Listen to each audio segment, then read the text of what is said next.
A very good morning to each and every one of you. In our life, we would have heard many times the word trust, and many times we would have heard trust deficit. So in India, there is a trust deficit between the ruling government and the middle class of India. 50,000 of them have given up Indian citizenship to go abroad and settle down. When we have a wonderful democratic country like India, why should this happen? This happens because of trust deficit. We have had to deal with this in our office a couple of times. And then I thought maybe I don't know enough of trust. And why not take the trouble of building trust within our organization? And therefore, I did a bit of study. And now I'm going to share that with you. What are indications of trust or trust deficit? Suddenly people don't talk to each other. There is a breakdown of interpersonal relationship. There is a lot of guardedness. When that person calls, I speak, what do you want? That type of, instead of, hi, how are you? Indicates that there is no trust between us. Trust also leads to low opportunities because I don't want to say yes to that person at all. I don't believe that person.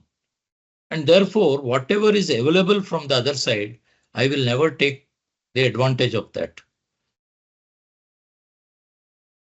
If we don't have trust in our family, there'll be a heavy atmosphere. There's a lot of silence. There is a lot of resentment. There's an unhealthy atmosphere.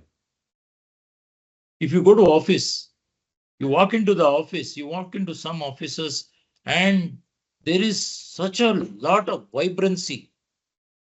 You can feel that energy in the room. What are people doing? Are they setting up and dancing? No, they are doing their work, but you can feel it. Sometimes you go, especially in government offices, and there is such a depressing situation. That is the place where there's no trust. The trust is missing between the people there, their bosses, juniors, everywhere. Maybe something else also is missing. It's not only trust, but these are indications. Let's look at further into understanding this.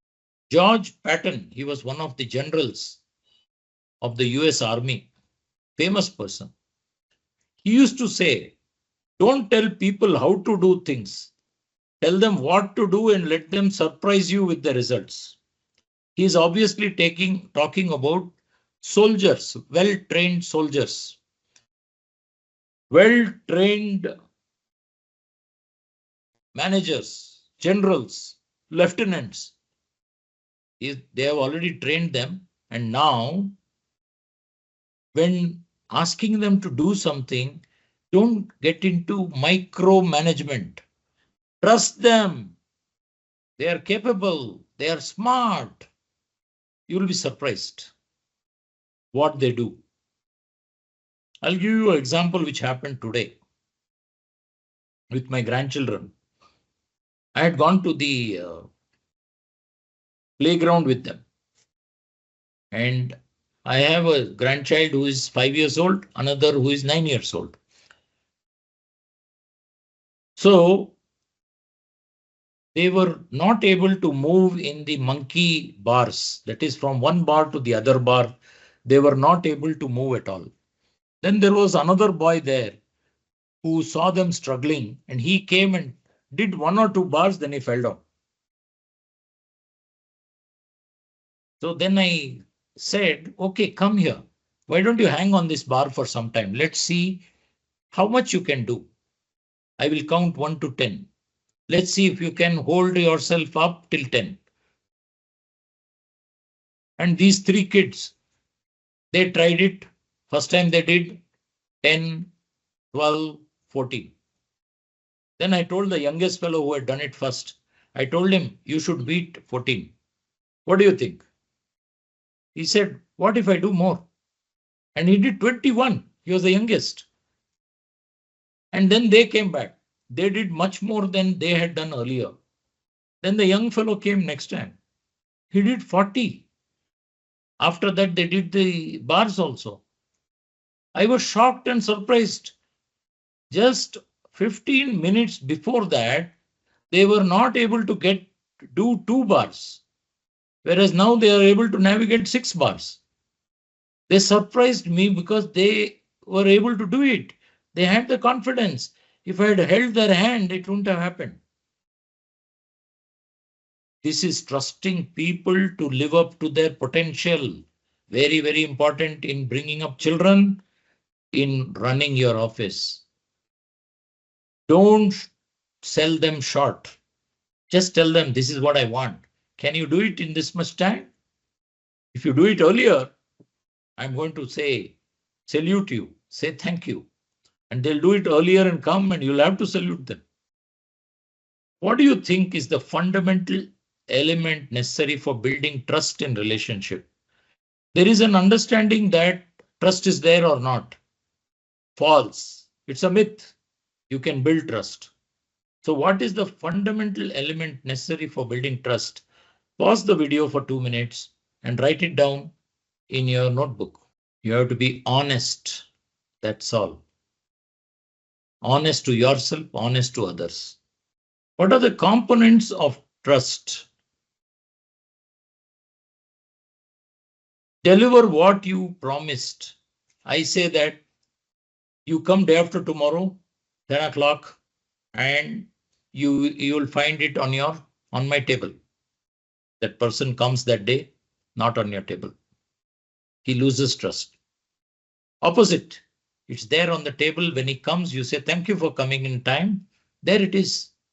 Now, trust in you is built. Offering fair compensation. We are not going to take anything from this earth. We came from nothing and we are going to be nothing. Some of us will be buried. Some of us will be burnt. Will be cremated. We'll just be a small bit of dust, ash. So let us not think that we are something great. I have to be better than everybody. No, nothing. Ensure that you give good compensation to the people. Just because there is less of payment being done in India now, don't pay only that much, pay more.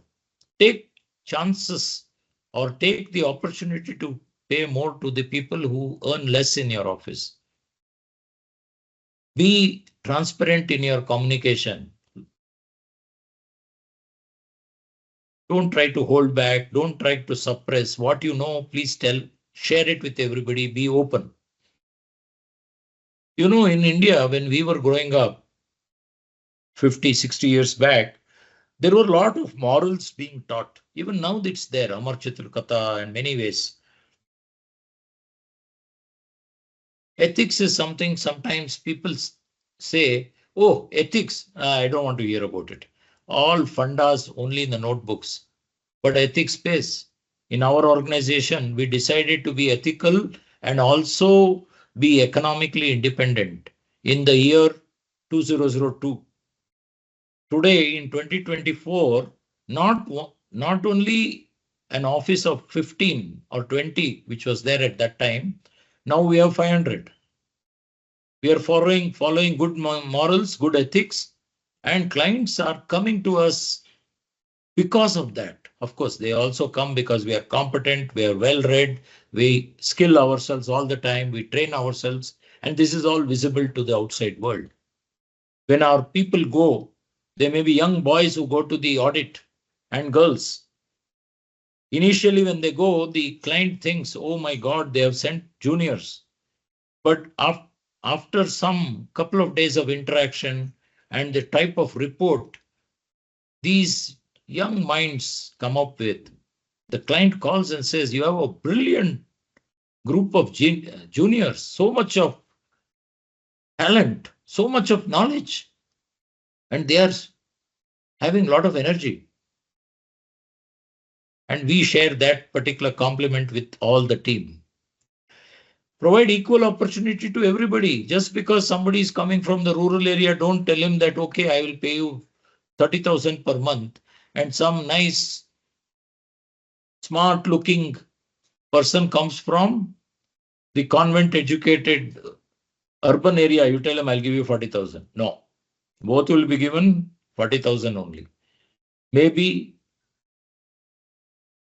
the person from the rural area requires a bit of lift, and when you give him the same compensation, he will get that lift.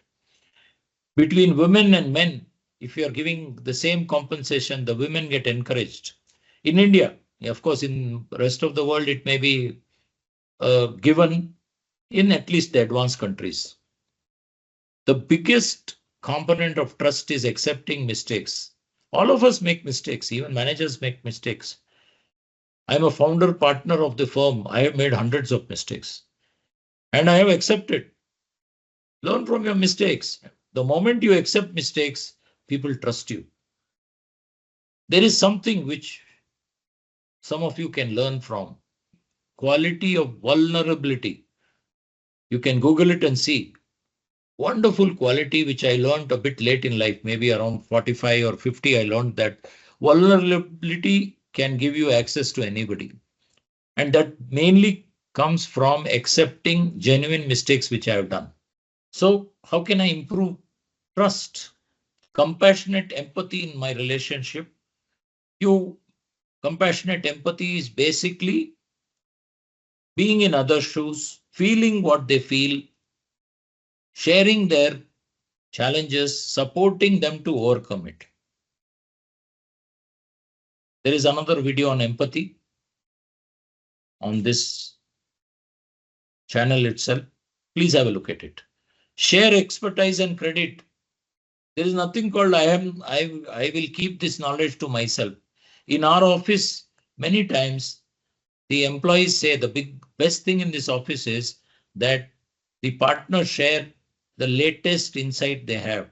In our books are popular because we share insights. We have written so many books, I told you. We share what is our knowledge as of that date. If I'm a junior or if I'm providing service to a client, I have to have consistent quality and performance. One day doing brilliantly, next day doing average job. No. Consistent quality, obviously high quality, and do your job well. Excellence. This makes people trust you. After some time, they won't even bother. They'll simply tell you this job has to be done. Tell me how much you're going to charge me. That's it. As I said earlier, accepting mistakes and making amends instantly. Don't wait for somebody to find out. Keep others updated. Some of the earlier slide points have been repeated in how to improve, but don't bother about it. Emphasis sometimes is required. I hope it was inspiring for you and you have listened well to us. We've also got a small article on this same subject, which is there in the description. Thank you very much and have a wonderful day and a wonderful life.